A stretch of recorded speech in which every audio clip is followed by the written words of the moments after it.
Alors, bonjour Jérémy Aldrin. Oui. On a tendance à dire Aldrine, mais bon.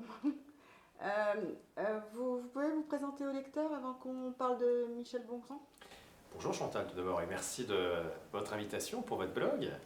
Donc je m'appelle Jérémy Aldrin, je viens de Metz, j'ai 31 ans, je suis conseiller municipal de cette belle ville. Je suis élu à Metz depuis 2008 et membre de l'UMP et donc passionné de politique, et c'est dans ce cadre-là que j'ai rencontré notamment Michel Bongrand. Voilà.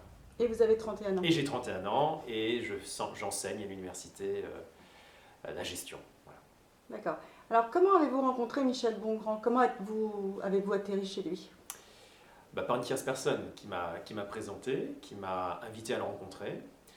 Donc je le connaissais de nom, mais j'ai pris quelques renseignements pour connaître un peu plus son histoire, son expérience. Et donc je l'ai rencontré tout d'abord téléphoniquement, où il m'a demandé de me présenter, de lui envoyer tout un dossier. Alors j'ai commencé par faire ça, qui je suis, quelques coupures de presse, une photo, quel âge j'ai, qu'est-ce que j'ai fait en politique, etc. Et puis il m'a donné un rendez-vous une fois, au mois de mai 2014, donc il y a quelques mois de cela. Et nous avons passé plus de 2 heures ensemble, et 2 heures qui sont passées très rapidement et qui ont beaucoup compté pour moi. Vous êtes l'un des derniers à l'avoir rencontré. Et vous êtes allé le voir pourquoi? Pour son expérience politique. Oui, mais qu'est-ce que ça vous a apporté? Je lui ai mis en main un problème politique, et je voulais avoir son avis. Un problème local? Un problème local, oui, concernant la vie politique à Metz, dont je suis un acteur. Et puis il m'a donné ses conseils. Alors je le vois se mettre sur son fauteuil et puis me réfléchir quelques instants, tirer sur son cigare. C'était très sympathique, très convivial, hein. Il m'a proposé cigare, chocolat, enfin tout ce qu'on peut proposer pour détendre et mettre en confiance finalement quelqu'un qu'on ne connaît pas. Hein. Et voilà, puis il m'a donné des conseils très avisés. Que vous avez suivi? Que j'essaye de suivre, parce que c'est du long terme, hein, sur son expérience, sur ce que je renvoie aussi, hein, comme image. Quelques conseils là-dessus. Il m'a fait aussi rencontrer, des personnes, et il m'a dédicacé deux de ses livres.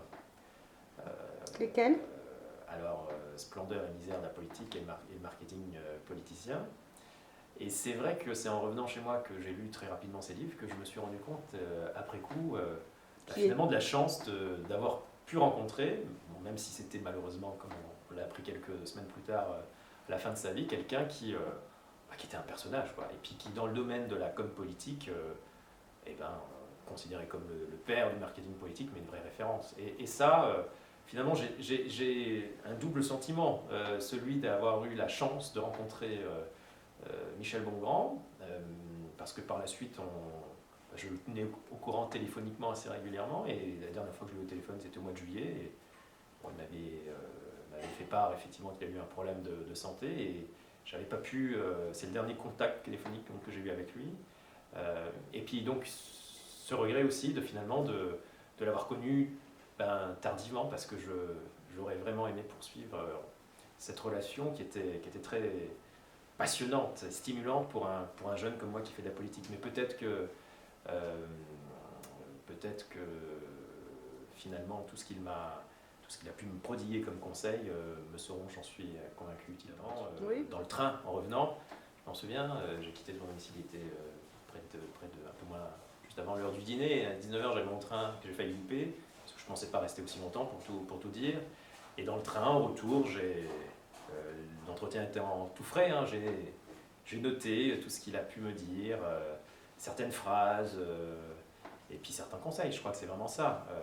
Concrètement, c'est quelqu'un qui a fait des dizaines et des dizaines de campagnes électorales, et qui connaissait mieux que quiconque ce qu'il fallait faire. Et puis surtout, ce qui m'avait frappé, c'est que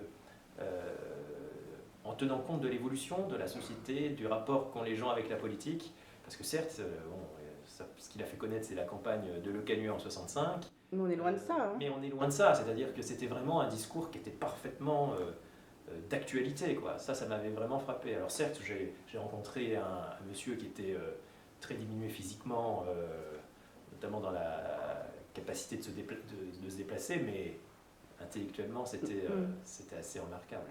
Je suis venu avec une problématique politique, je dirais, l'objet de... On ne peut pas la connaître, cette problématique. La problématique politique, si, je suis venu à Metz, et ça, et j'en ai parfois tout de suite davantage. Donc, on va parler de votre vie. Vous connaissez Metz. Vous connaissez mieux Metz que Paris.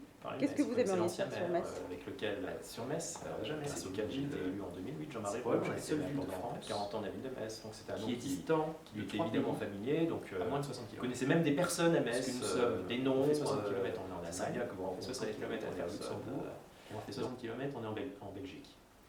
Et ça, c'est une chance extraordinaire, parce qu'il y a des villes qui sont frontalières, effectivement, soit d'Espagne, soit d'Italie, etc. Strasbourg est proche, effectivement, de l'Allemagne. Mais nous avons 3 frontières qui nous sont, je dirais, toutes proches. Et ça, c'est une chance extraordinaire pour notre ville. Parce qu'on peut être une ville, une métropole transfrontalière. Travailler avec les villes de Luxembourg, avec les villes de Sarrebruck, avec les villes de Trèves.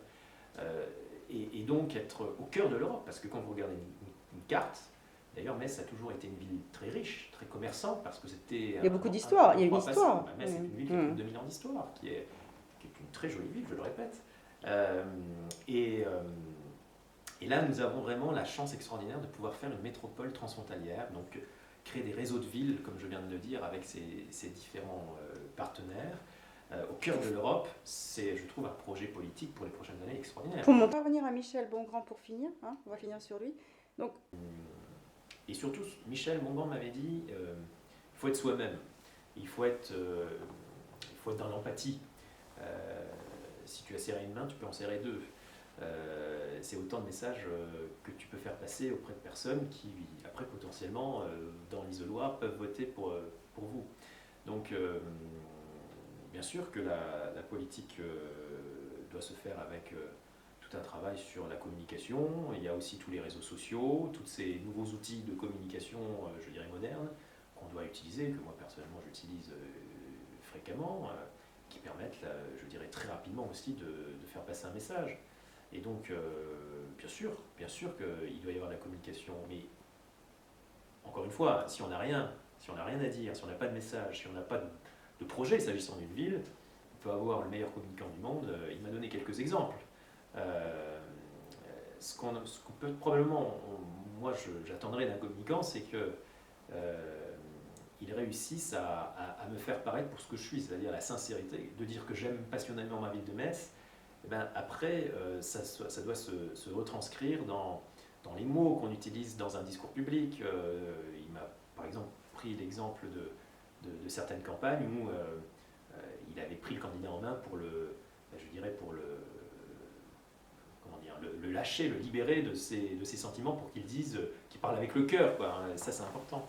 Et là-dessus, ça ne s'improvise pas. Il y a des mots, il y a des attitudes à avoir, et c'est ce qu'on attend d'un communicant. D'accord.